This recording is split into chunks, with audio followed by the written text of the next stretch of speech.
Hello and welcome back. Now I know it's been a while. I haven't made any new lessons in the past couple of months. I've had a lot on my plate. I've had a lot of projects going. Even though I've been reading all of your comments and responding to as many as I can almost every single day. Well, I'm back now, and I'm back today with the first in a series of lessons on advanced spoken English. These lessons will help you to improve your listening ability and, most importantly, your speaking skills, both for everyday communication and if you're preparing for an exam with a speaking component like the IELTS. Now, I'll make sure to put the text of what I say up on the screen, and I'll also make sure to highlight any useful vocabulary that you can take away from this lesson. Now, the way we'll do this is we'll take a topic and I will be interviewed on the topic, sort of like in an exam. That is, somebody will ask me questions and I will answer those questions as naturally as I can. That is, I'm not going to try to simplify my answers. I'm going to answer as I would in real life. Now, in this first lesson, I thought we'd take the topic of work. So we'll start by talking about my work and what I do, and then we'll move on to more abstract and advanced questions. Now, after the conversation ends, we will discuss the most important vocabulary items from the conversation. So if you're ready, let's begin. Let's talk about work. Tell me about what you do in your job. Well, I'm an English teacher. It's probably more accurate, though, to say that I'm an ESL teacher, ESL being short for English as a second language. I specialize in teaching English as a second language to adults. Even though I've taught classes for children, the bulk of my experience has been in working with adults, especially in business English and exam preparation courses. Now, recently, my focus has shifted to teacher training and doing research in the field of language acquisition. That's the study of how people learn languages. Do you like your job? Absolutely. I love my job. See, teaching is something that I've always gravitated towards naturally, ever since I was a kid. Now, whenever there's an opportunity to share a piece of knowledge that I have with somebody and see that person take that knowledge and use it to make their life easier or better in some way, I eagerly take that opportunity to teach. So teaching is something that I enjoy immensely, and it's the perfect job for me. What was your dream job when you were younger? Well, that's a tough one, because like most people, I wanted to be different things at different times. I remember wanting to be a pilot when I was a little kid. I had a lot of toy planes that I would play with. As a teenager, I would daydream about being a celebrity. But the first job that I can probably say was truly a dream job for me was computer programming. I was probably in my late teens when I got into it. That's when I discovered the joy of coding. Because if you think about it, the job of a software programmer is essentially to solve problems in the context of computers or information technology. So it was that problem-solving element that really drew me to programming.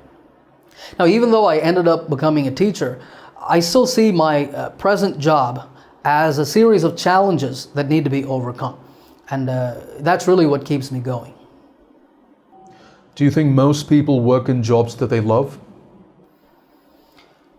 Probably not. Why not? Because I think you have to be incredibly fortunate to have grown up in the right circumstances that allow you to discover what really drives you, to be able to make a career out of it. I think that most people, the traditional route that most people take is that they graduate from college and then they either take the best paying job that's available to them at the time, or they take the job that they think offers the brightest career prospects for the future. And a lot of people do so out of financial necessity, because you have to put food on the table, That's the primary concern. Do you think it's important for people to enjoy what they do in their job? I think so. I think so. I mean, whatever your job is, there's always going to be some things about it that you find unpleasant. Right? There's things that I don't like doing. I don't like having to write up student reports. In my previous job, I had to sit through a lot of meetings. And I used to hate doing that because I thought those meetings were a waste of time. I thought they were unproductive. So it's unrealistic to expect that everything you do has to be enjoyable. I think instead the key is to have enough challenging tasks in your job, or at the very least finding a way to do mundane tasks in a way that challenges you. I think you have to look at it like a video game. Because when people play video games, what they do is every time that they play the game, they try to get a higher and higher score. So I think that the key is to keep challenging yourself. What kinds of activities do people find challenging? In their jobs? Well, it depends. I'd say it depends both on the job and the kind of person that you are. Because like I said, I like tasks or activities that require me to use my analytical ability, tasks that have a problem-solving element. But another person might like a job that's more social, because for them it's about the human dimension. And having to work with people and getting things done, through working with people can be challenging in its own right. And so I think it depends. What happens when people don't find their job challenging or satisfying? Well, it becomes hard to get out of bed and drag yourself to work every morning. Because if you hate your job, but you continue doing it, then it means that you're doing that only for the paycheck that it brings in every month. And that kind of motivation, doing it just for the money, is hard to sustain over the long term. And people of my generation, us millennials, are probably a lot more sensitive to this than our parents were. Because it's very common nowadays to hear people talking about retiring early. And that's the idea that you save up a lot of money with a view to retiring as quickly as you can. So they want to escape the rat race. Exactly. They don't want to spend their lives slaving away in a corporate office just to make ends meet. They want to get out of the rat race. Do you think it's a good thing for a person to retire early, say at 40 rather than 60? Well, sure. I mean, if that's what you want to do, then it can be great. You can do all the things that you've always wanted to do with your life. You can start checking off your bucket list. Now, and I don't say this in a bad way, but there's an obsession among millennials with travel. A lot of people nowadays want to explore the world. They want to experience different cultures, taste different cuisines, things like that. So if you retire early, then you'll get to do that. Right? Although I would think that if you have found your true calling in life, then you would never want to retire, because what you do then becomes such a fundamental part of your identity that you'd never want to give that up. Maybe as you get older, you might start to work less, but you wouldn't want to give it up entirely. Do you think people will work less in the future? Well, maybe. It's conceivable that as technology advances, people will work less and less in the future. I mean, who among us could say that we don't depend on a great deal of technology just to keep us afloat in our daily lives? Because I know for a fact that my own life would come to a standstill if my fridge or my washing machine or my microwave oven stopped working, at least until I found alternative ways of doing those things. But I think that even more than as individuals, as societies, so much of what we take for granted today runs on a foundation of technology. And if that broke down, then we're looking at large-scale chaos in society. Why do people use so much technology in their everyday lives? To make their lives easier. You see, I think the ultimate aim of technology is for human beings to not have to do any work at all. where we just chill on our couches and order our robot servants about to get whatever we want. Would that be a good or a bad thing? Well, if it made people lazy, and if it made people useless to the point where they couldn't get anything done without the use of machines, then it would be a bad thing. But if people used automation to automate more routine or tedious tasks, to free up time or resources that they could use to become more productive and to solve problems. I keep going back to that, to problem solving. But if people can use that to solve problems and to think more, then I think it would definitely be a good thing. All right, I think that's a good place for us to end this conversation. Let's now go on and discuss the most useful and the most important vocabulary from this lesson. All right, I'm back here with this document. Now, before we discuss the vocabulary, I just want to suggest that after you watch this discussion, that you go back and listen to that conversation again, because it will help to really reinforce the vocabulary in your head.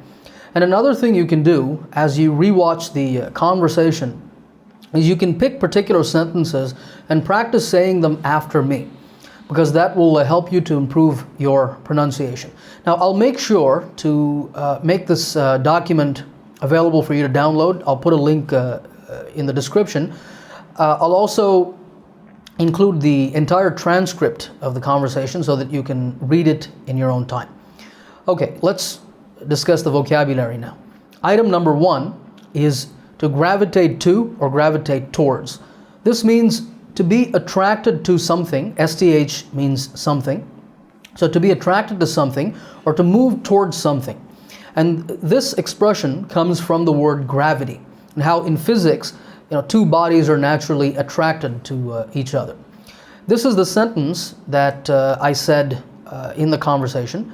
Teaching is something I've always gravitated towards naturally ever since I was a kid, meaning that I've always been naturally attracted to teaching. Okay, number 2, that's what keeps me going. This expression means to give energy or enthusiasm to continue doing something. I see my present job as a series of challenges that need to be overcome. That's what keeps me going, meaning that's what keeps me motivated. Okay, number 3 is fortunate. This is an adjective that simply means lucky. I think you have to be incredibly fortunate to have grown up in the right circumstances. So I'm saying you have to be lucky to have those circumstances. Number 4 is put food on the table. This is an idiom.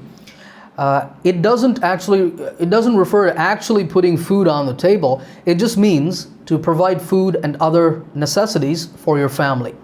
You have to put food on the table. That's the primary concern. I said it in the context of people taking the best paying job, right? That's available to them. They do that because they want to provide for themselves and for their family.